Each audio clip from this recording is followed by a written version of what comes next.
Hi everyone, my name is Ivan, and I'm here to talk about distributive conditional types in TypeScript. I really like TS. I was lucky enough to attend TSConf back in September, thanks to Prisma. And I'm also lucky enough to work on a large TS code base on a daily basis, and so I thought, yeah, it would be like a nice opportunity to basically come up and try to share a bit of what I know on this topic. Before I move forward, obviously, as always, if you'd like to connect, you can find me on GitHub, LinkedIn, my old abandoned blog. I probably like TS much more than some people to like it, so I'm kind of always on the lookout for people who might enjoy it as much as I do, especially if you have like strong opinions. So I'd like to begin with a bit of an introduction to set theory from math. The official title of this talk, of course, is Distributive Conditional Types, and as you will see, we'll get into that. But I would say kind of the meta point, the hidden point of this talk, is to try to help you become more fluent when it comes to basically creating and transforming types in general. And for that, I find that it's very important to have kind of the right mental models when it comes to reasoning about types in a structural type system. In a structural type system, as you probably know, whether something is assignable to something else depends on the actual shape that is being described by a type, right? Regardless of the name. The name, on the other hand, is very important for a nominal typing system. Now, what does this have to do with set theory from math? If you remember from high school, set theory presents this idea of a set and basically elements in a set, right? And so a set essentially defines the constraints that every element must fulfill in order to qualify as a member in that set. So if you remember from high school, we have a set builder expression where the P there stands for predicate, and this is essentially the callback that every element must fulfill in order to qualify as a member in that set. You could say that, like, if you have a fruit basket, then you can only put fruit in that basket. And so from this perspective, from the perspective of set theory, what is a type? A type is a set of possible values. And again, because this is, if you're going to take away something from this, it should be this. A type is a set of possible values. So I feel like some people here may have already heard of this before, but at the same time I also feel like, basically, let's put it this way, like a good number of people have not really internalized what this actually means for the most part, or at least to the point where it actually informs how you read and write and reason about TS code. So what does it mean for a type to be a set of possible values? Let's explain by example. You have the Boolean type. What's the Boolean type? Well, it's just a two-element set containing the values true and false. What's the null type? It's just a single element set containing the value null. Same thing for undefined. These are all finite sets. Their contents are countable. And on the other hand, of course, we have the infinite sets. So essentially, string, number, and object. In the case of string, any possible string that you might be able to come up with is going to be a value, an element that belongs to the set of all strings. Now, if I were to basically drill down into the string set, and I were to pick out a particular string, and I were to say that my type is a particular string like hello, then in that case we're back to finite sets, and so you have a single element set that contains the value hello, and that in turn is a subset of the set of all strings. It should be straightforward. And in this way of thinking, what is never, what is any, what is unknown? Never, as you probably know, is the type to which no other type is ever assignable, except never, of course. And so this is the empty set, the set that refuses to contain anything. And on the other hand, of course, we have any and unknown, which stand for the universal set. So meaning that every element is a member in the universal set, and every set is a subset of the universal set. The only difference, as you probably know, is more TS-based, in that with any, we presume that it's being correctly used, which can lead to issues at runtime, whereas with unknown, we presume that it's being incorrectly used. And so, I mean, we force the developer to narrow down the type before they can actually use the associated value as a kind of safeguard to prevent issues down the line. And so the next question, of course, is, so what, right? How does this change anything? Imagine that, I mean, let's say that you want to do very simple type transformations, like with unions and intersections, right? So that we're on the same page. When you unionize, when you use the pipe character, you're creating a set that accepts elements that belong to A, or, inclusive or, elements that belong to B. You're creating a more broadly accepting set, I would say. And on the other hand, of course, when you intersect, when you use the ampersand, you are creating a set that accepts only elements that belong to both A and B simultaneously. You're creating a smaller, a more restrictive set, a subset of both. And so you might be thinking, okay, like pipe is or, ampersand is and, what's the big deal? So in my eyes, the big deal is that in TypeScript, pipe and ampersand, these operators, they work at the set level, at the type level, not at the value level. Value level will be something like C-style pipe and ampersand. We use them for Boolean checks, we use them for bitwise operations, but at the type level, at the set level, pipe is not or, it's both. Ampersand is not and, it's shared. In TypeScript, pipe and ampersand, these operators, they kind of apply to the set itself, not to the elements contained inside of that set. It's a critical difference. Think of it like pipe and ampersand are functions that take in sets as inputs and return another set as the output. Example time.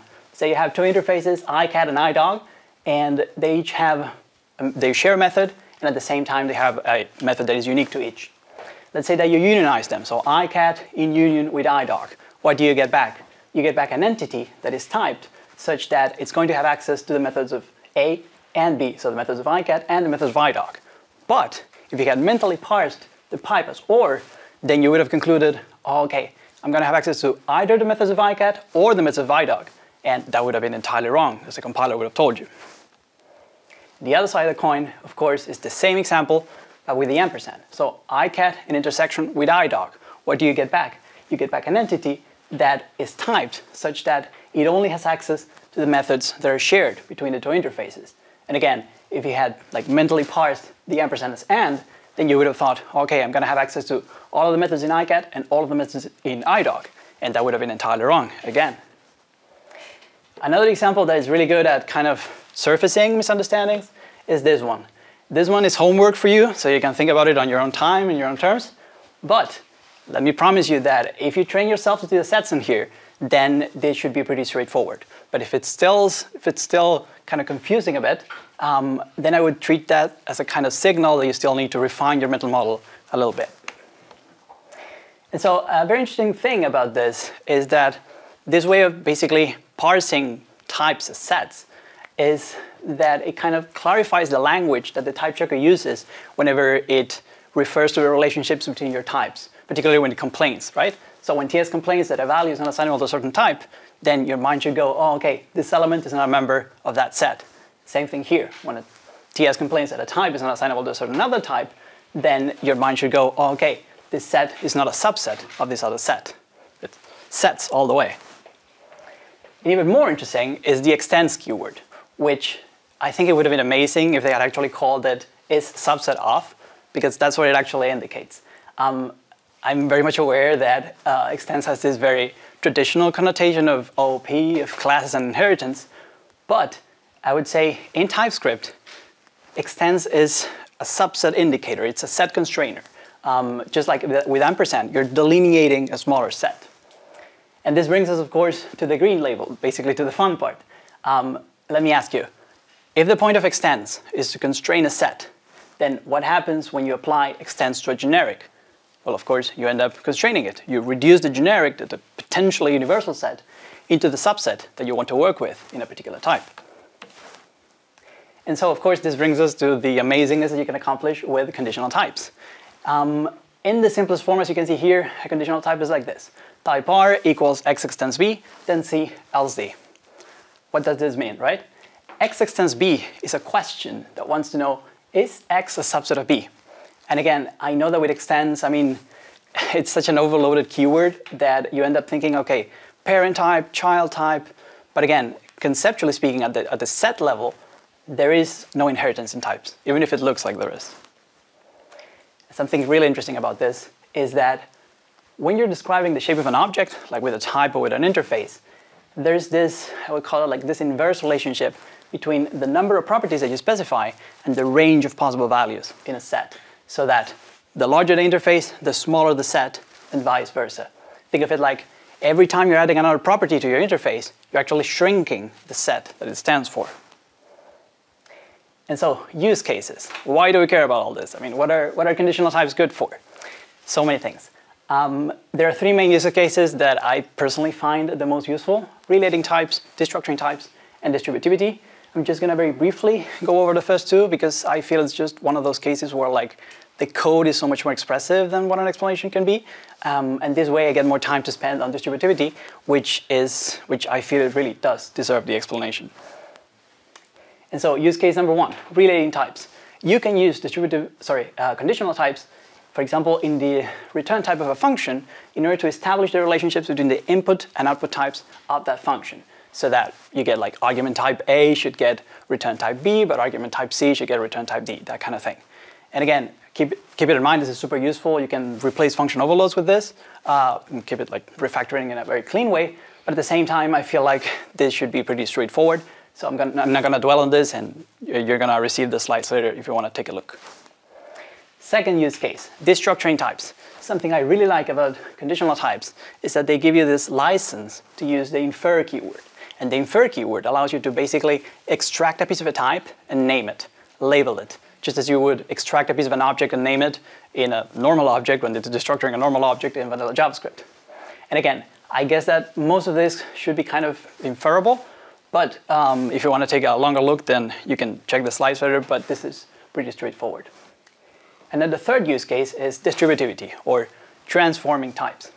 Let's say that you have a type foo there, which is essentially a union of certain types. And what you want here is a union of all the keys of all the constituents in that union. How would you do this? Like cleanly and concisely. So conditional types have this very, I'll call it like nifty feature called distributivity, which essentially means that you can distribute a transformation over each constituent in a union. That's to say, you can map a transformation over a union in the type world, just as you would map a callback over an array in the value world.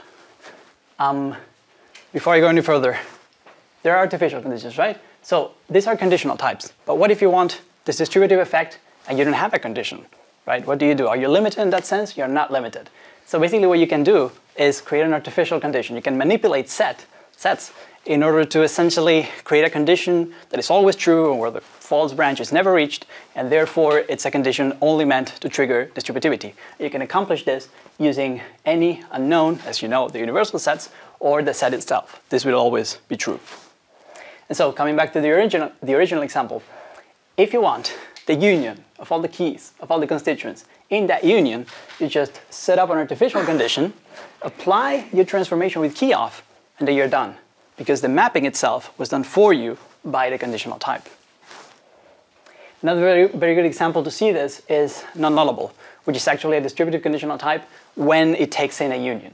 So essentially, you distribute over the union constituents, you evaluate the conditional checks, you resolve the assignability checks, and as you know from set theory, nothing or empty or never in union with something else equals that something else. And so you filter out the nevers, and so you get back only the non-nullable elements at the end.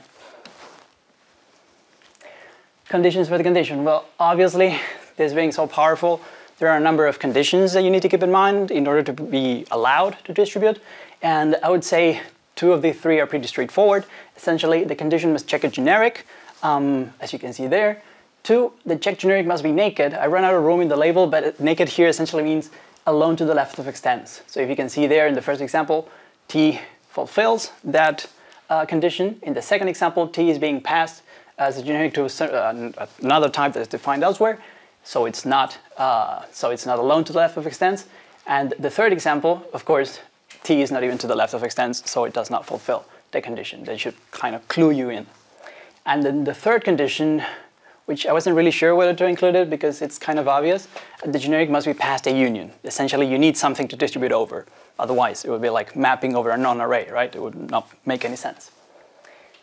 Before I forget, there's something very interesting to know, that in order to, you can disable this behavior, right? You can disable distributivity by wrapping each of the 2 types in the condition using square brackets, much like this.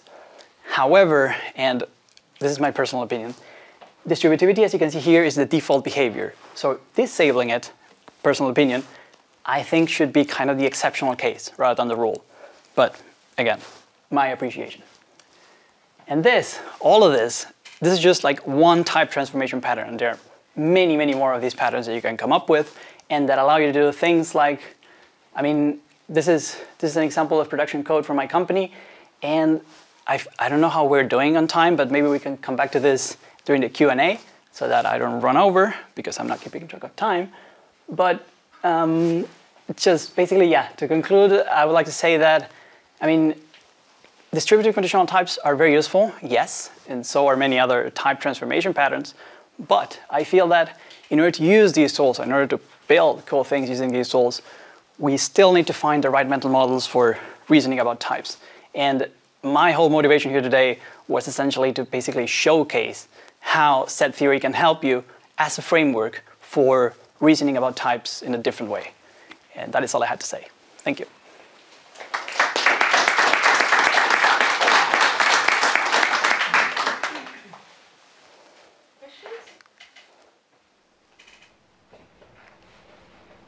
Please. This is the last slide.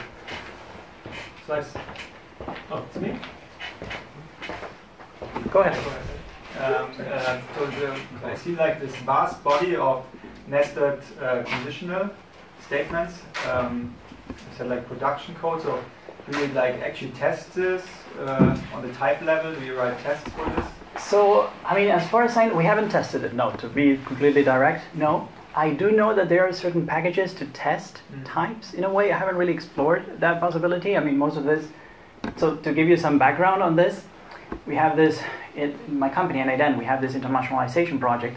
And as you know, with like internationalization project of UIs, you have these huge objects, super nested. And what I wanted, my teammates didn't, what I wanted was to create a type that actually represents all the various valid paths in that object, right? And so my idea was to try to see if that was possible so that whenever we make a call in the translation functionality, we can make absolutely sure that there are no typos in there and that basically the dotted path is correct. Totally agree with you. These kinds of types should definitely be tested. But in a way, this is kind of like exploring what sort of the possibilities are.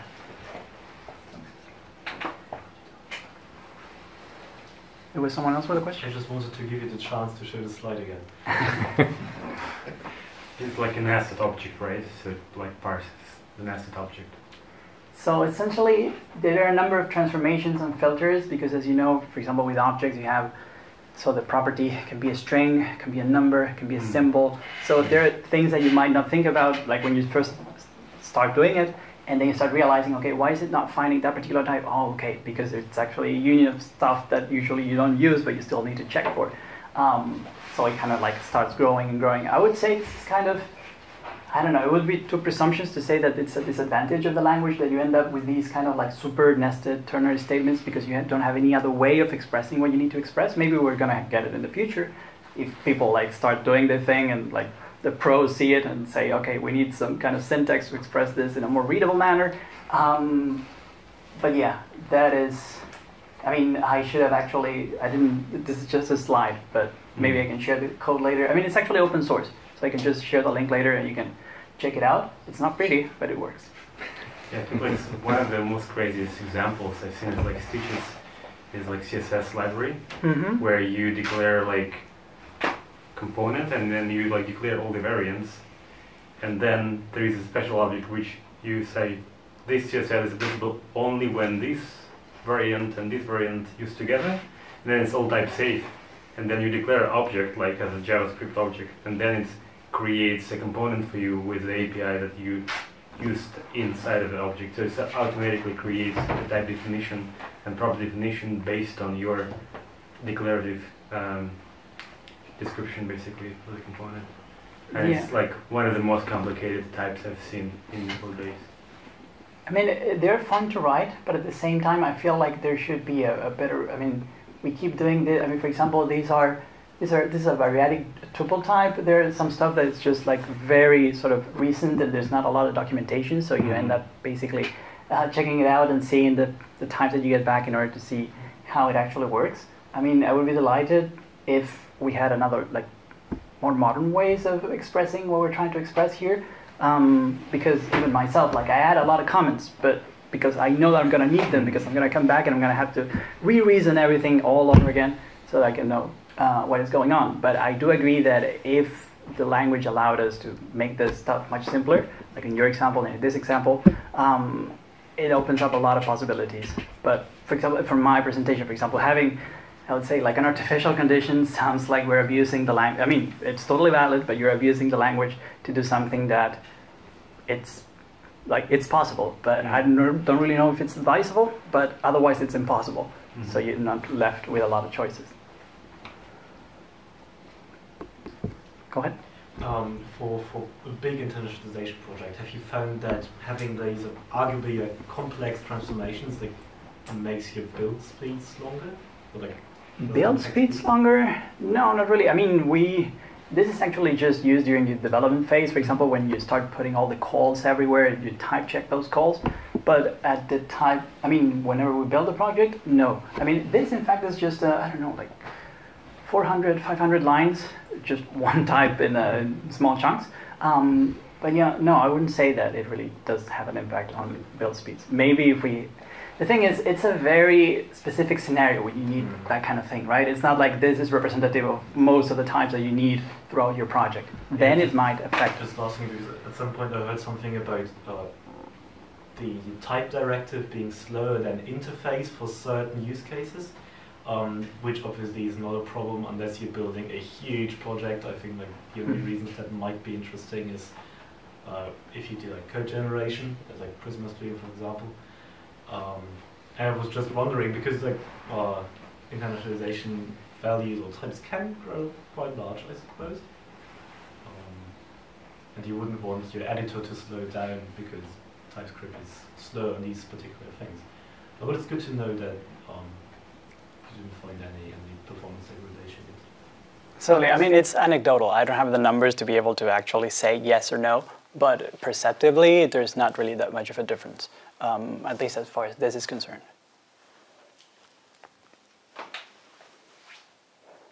Anyone else?